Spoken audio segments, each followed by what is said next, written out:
بسم اللہ الرحمن الرحیم۔ السلام علیکم ناظرین۔ کہانی ہے دعا کا اثر۔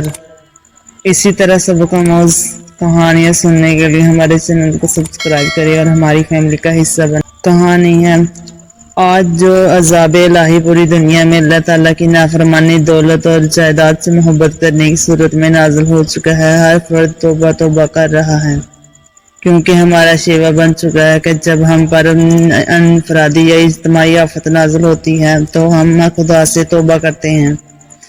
جب پریشانی ختم ہو جاتی ہے تو پھر وہی خود غرضی کی زندگی شروع کر دیتے ہیں، نہ کسی کے کام آنا، اور بس دولت آ جائے تو ہر ایک کو اپنے سے کمتر تصور کرنا۔ غرض کہ نہ خدا سے سچی محبت، نہ اسی کی مخلوق سے محبت، صرف اپنی ذات اور اپنی اولاد سے محبت کرتے ہیں۔ لیکن وہ لوگ جو خدا اور اس کی محبت سے مخلوق سے محبت کرتے ہیں، خدا بھی اسی کو ہر عذاب الہی سے محفوظ رکھتا ہے۔ اس بار سچے دل سے ہر شخص توبہ کر لے اور دوسروں کے کام آنے کا اپنے آپ سے وعدہ کر لے تو آفت ٹل سکتی ہے۔ اسی طرح یہ کہانی ہے ایک ایسا شخص کی جس نے سچے دل سے توبہ کی۔ خدا نے اس کے بیٹے کو ایک درویش کی درواز سے صحت مند زندگی عطا کی، اور آج وہ ایک بہت بڑی کمپنی کا مالک ہے۔ اور اسی طرح والد جن کا نام رانا اسف خدا کی مخلوق سے کسی طرح کام آ رہے ہیں۔ اس کہانی کو پیش کرنے کی جسارت کر رہا ہوں۔ میں چند ماہ پہلے ایک شادی میں شرکت کے لیے کراچی گیا۔ وہاں پر میرا دوست الطاف قادر بھی اٹلی سے آیا ہوا تھا۔ ہم دونوں نے ایک روز صدر کی مشہور دکان سے نہاری کھائی، جس کی نہاری بہت مشہور تھی۔ رات کو کھانے کے لیے کوئی سیٹ خالی نہیں تھی، باہر ایک لمبی سی لائن بھی لگی ہوئی تھی۔ خیر ہمیں مالک دکان کے سامنے سیٹ خالی ہونے پر مل گئی، حالانکہ بہت زیادہ ریٹ تھی۔ لیکن لوگوں کے پاس پیسہ اپنی ذات پر خرچ کرنے کے لیے ہے، لیکن کسی غریب کو ایک وقت کھانا کھلانے کے لیے نہیں۔ پھر ہم نے بیٹے سے پوچھا، یہ باہر لمبی سی لائن لگی ہوئی ہے، یہ کون لوگ ہیں؟ کیا مالک کی طرف سے ان کو مفت کھانا تقسیم ہوگا؟ اس نے آہستہ سے کہا، وہ سامنے جو مالک بیٹھا ہے یہ تو کسی ایک کو کھانا مفت نہ کھلائے۔ کافی عرصہ اسی ٹائم میں ایک آدمی خاموشی سے آتا ہے اور مالک کو رقم دے کر چلا جاتا ہے، لینے مصروف تھے۔ اسی اثنا میں سادہ سے کپڑوں میں ایک آدمی بیگ لے کر مالک کے پاس آیا۔ مالک اس کو لے کر اندر کمرے میں چلا گیا، جو وہ اس کی عزت و احترام سے رخصت کر کے ہر ایک کو غلط رویے سے دیکھتے ہیں۔ میری بھی سوچ ایسی تھی۔ جب ہم کھانا کھا کر باہر آئے تو وہ شخص بھی باہر ضرورت مند لوگوں کی لائن میں کھڑا تھا۔ نہ چاہتے ہوئے میں نے کہا، یہ کون آدمی ہے جس کو مالک دکان نے اتنی اہمیت دی؟ وہ خود لائن میں اپنی باری میں کھڑا ہو کر کھانا لینے کے لیے کھڑا ہے۔ میں نے ضروری کام کا بہانہ کیا، کل شادی والے گھر ملاقات کا وعدہ کر کے الطاف ٹیکسی میں بیٹھ کر چلا گیا، اور اتنے میں ایک شخص ڈبے میں نہاری اور روٹیاں لے کر چل پڑا۔ میں نے بھی آہستہ آہستہ اسی کے قدم میں چلتا رہا اور ایک کوارٹر میں تالا کھول کر اندر چلا گیا۔ تھوڑے وقفے کے بعد میں نے سوچے سمجھے میں نے اپنا نام بتایا کہ یہاں پر قربت میں کوئی محمود صاحب ان کا پتہ معلوم کرتا تھا۔ وہ مسکراتے ہوئے بولے، آپ صدیقی ہو کر جھوٹ بولتے ہیں، آپ تو میرا پیچھا صدر کی دکان سے کر رہے ہیں۔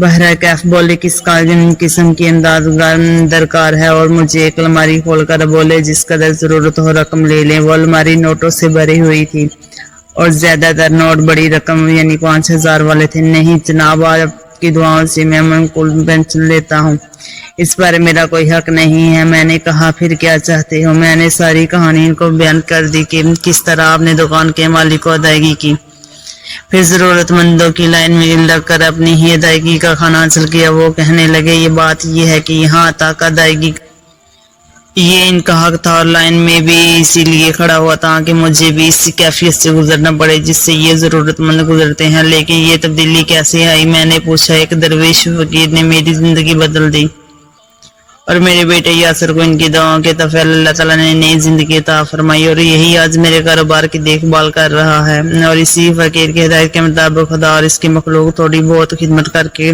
قبر کے عذاب سے محفوظ رہنے کی کوشش کر رہا ہوں۔ پھر انہوں نے اپنی اس فقیرانہ زندگی سے یوں پردہ اٹھایا۔ میرا نام وقار عثمانی ہے، میرے والد مرحوم ایک بہت بڑی کمپنی کے مالک تھے۔ ان کے وفات کے بعد تمام کاروبار اکلوتی اولاد ہونے کی وجہ سے میں مالک بن گیا۔ میری بیوی بھی ایک اعلیٰ خاندان کی پڑھی لکھی اور دولت مند تھی۔ غرض کے دولت ہمارے گھر کی لونڈی ہونے کی وجہ سے میں بہت مغرور اور خود غرض تھا۔ نہ کبھی زکات خیرات کی تھی اور نہ اپنے سے غریب رشتہ داروں سے اچھا سلوک، تو درکنار ان کو اپنے گھر آنے پر ذلیل کر کے گھر سے نکال دیتا تھا۔ میرا ایک بیٹا تھا، میں نے اس کو اعلیٰ تعلیم دلوائی، لیکن اچانک اس کو ایک دم عجیب چلاتا اور اس کا درد سے برا حال ہو جاتا۔ میں نے پاکستان یہاں تک کہ باہر کے ممالک کے ڈاکٹروں کو دکھایا، مگر میرا بیٹا چند ماہ میں سوکھر ہڈیوں کا ڈھانچہ بن گیا اور ڈاکٹروں نے جواب دے دیا کہ یہ چند دن کا مہمان ہے۔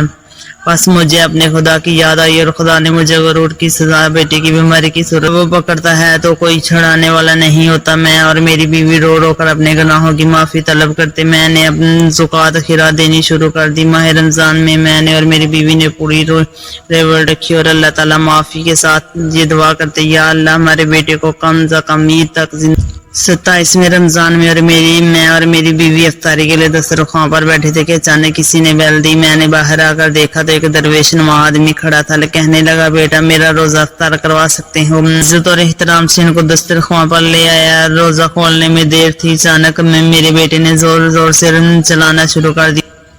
ہمیں لگا کہ شاید اس کا وقت قریب آ گیا ہے۔ میں اور میری بیوی دیوانہ وار روتے ہوئے اسی کے کمرے میں داخل ہوئے اور وہ درویش آدمی بولا، حوصلہ کرو، اللہ تعالیٰ پر بھروسہ رکھو، کچھ نہیں ہوگا، آپ لوگ باہر جائیے۔ ہم دونوں میاں بیوی روتے ہوئے باہر آ گئے۔ آوازیں آنی بند ہو چکی تھی۔ تھوڑی دیر بعد مسجد سے اذان کی آواز آئی، اللہ اکبر اللہ اکبر۔ ہم نے روزہ افطار کیا، پھر ہم دونوں حضرات قریبی مسجد میں نماز پڑھ کر واپس آئے تو میری بیوی جو چند لمحے پہلے رو رو کر پاگل ہو رہی تھی، خوشی سے درویش کے پاؤں میں گر پڑی۔ عثمانی صاحب کی دعاؤں کے توفیل ہمارا بیٹا، میں بھی ان کے پاؤں میں گر پڑا اور اپنے بیٹے کو دیوانہ وار پیار کرتے، اچھا جناب روزہ افطار کرانے کا بہت بہت شکریہ، اجازت۔ وہ جانے لگے تو میں نے نوٹوں سے بڑا ہوا بریف کیس لا کر ان کے قدموں میں رکھ دیا، یہ میری طرف سے آپ کو نذرانہ ہے۔ انہوں نے انکار کر دیا اور کہا، یہی وہ چیز ہے جس نے تجھے غرور سے بھر دیا۔ میں نے ہاتھ جوڑ کر معافی مانگی اور کہا، کوئی نصیحت تو کر دے خدا، اور اس کے مخلوق سے محبت کرو، کاغذ کے ٹکڑوں کو خدا کی راہ میں خرچ کرو۔ میں نے سارا کاروبار اپنے بیٹے یاسر کے حوالے کر دیا اور اسی کوارٹر میں اگر اپنی زندگی انسانیت کی خدمت کے لیے وقف کر